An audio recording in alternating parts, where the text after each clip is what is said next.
So there's actually space here to sit on the ground, but I know it's awkward to like move all the way up, so I'll wait if anyone wants to come and sit here. Because there's also like a bench you can sit on, so you don't have to sit on the, you don't have to stand. Anyone that wants to is welcome.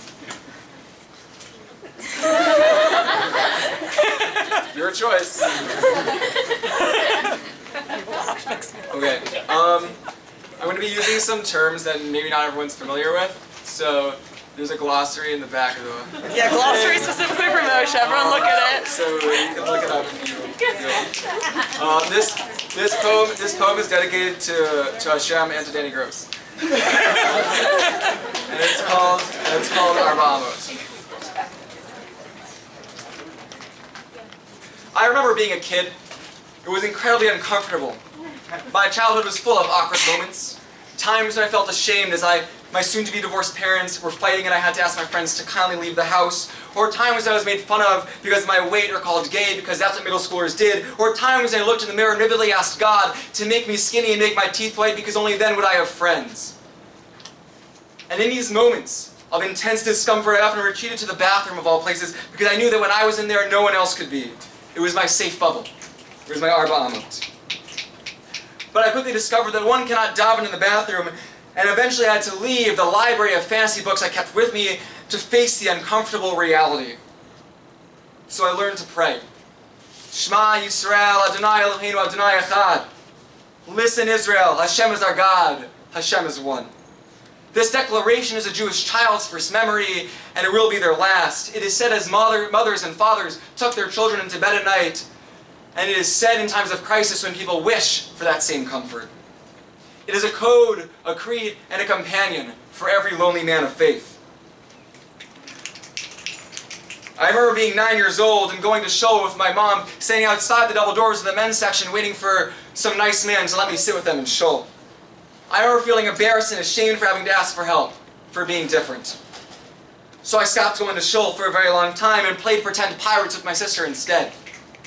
In our games, the floor was water, and our raggedy old couch was our comfortable, pristine pirate ship from which we ruled the seas of our living room, of our Arba Amot.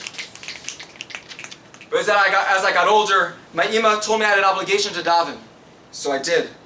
I learned again to leave my safe space, leave my Arba Amot, and be uncomfortable. So at shul, I would say the Shema with fervor and intent, believing I could find solace with God. Shema Yisrael, Adonai Eloheinu, Adonai Echad. Shema Yisrael, listen Israel, a command to open my heart and soul. Adonai Eloheinu, Hashem is our God, a declaration that the Creator is with me. Adonai Echad, Hashem is one, an understanding that Hashem will be with me anywhere I go. I remember becoming a man soon after my parents' divorce. I remember the feeling of responsibility thrust upon my small, prepubescent shoulders as I quickly adopted this narrative of first. First one to have a bar mitzvah, only a few years after the divorce. First one to put on fill-in. First one to get a cell phone. First one to get a Facebook. First one to go to high school. First one to get a girlfriend. First one to get dumped by a girl. First one to get an A, and the first one to get a C. All of this because I was the first. I was living in the land of the new and uncomfortable, and I felt compelled to explore, to leave the things I knew were safe, to leave my Arba Amot. And often, I looked at the Shema and asked God to hear my call for comfort, only to remember it is not our call to God, but it is our calling from God. Shema Yisrael, listen Israel, Adonai Eloheinu, our God has chosen us to be His servants, Adonai Echad, and He is universally in all four corners of the earth, so you better start exploring.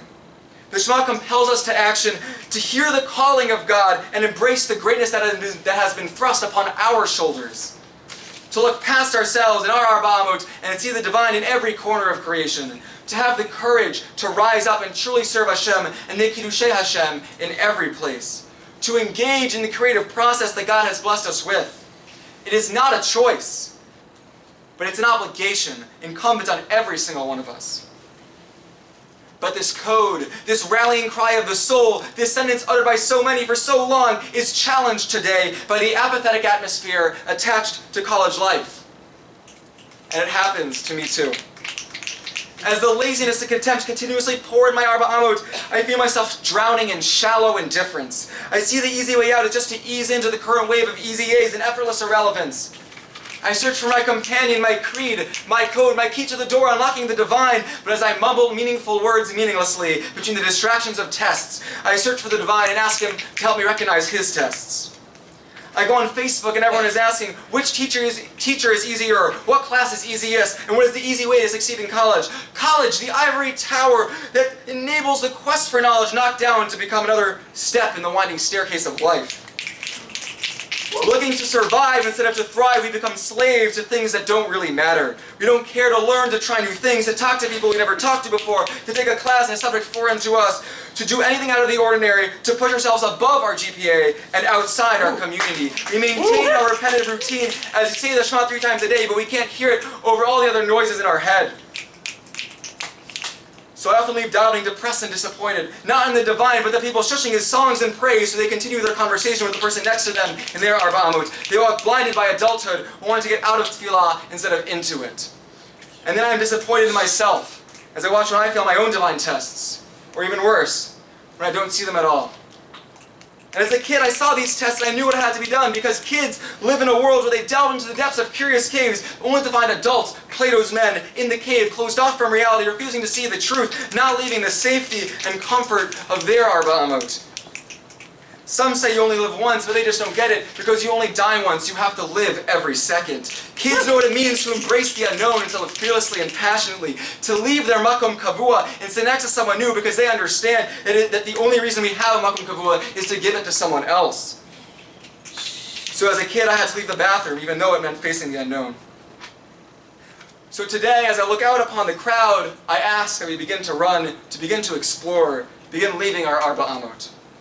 Look for someone new and be friends with them. Find a group outside of Hillel and find people you disagree with. Take an interesting class and go to strange places. Live an epic life, worthy of living and worthy of sharing. Live a life that is not only unordinary, but is truly unique. One you can be proud to live. And as you say the Shema, don't be afraid of the unknown and uncomfortable. Embrace it, because Hashem is with you. See it as an obligation to be your best self and to demand greatness from yourself, because only when you leave the bathroom and learn to pray will you own your Arba Amot, and will you leave your Arba Amot and become the next great Jewish leader, the next character in Tanakh, and then truly be an Eved Hashem. Thank you.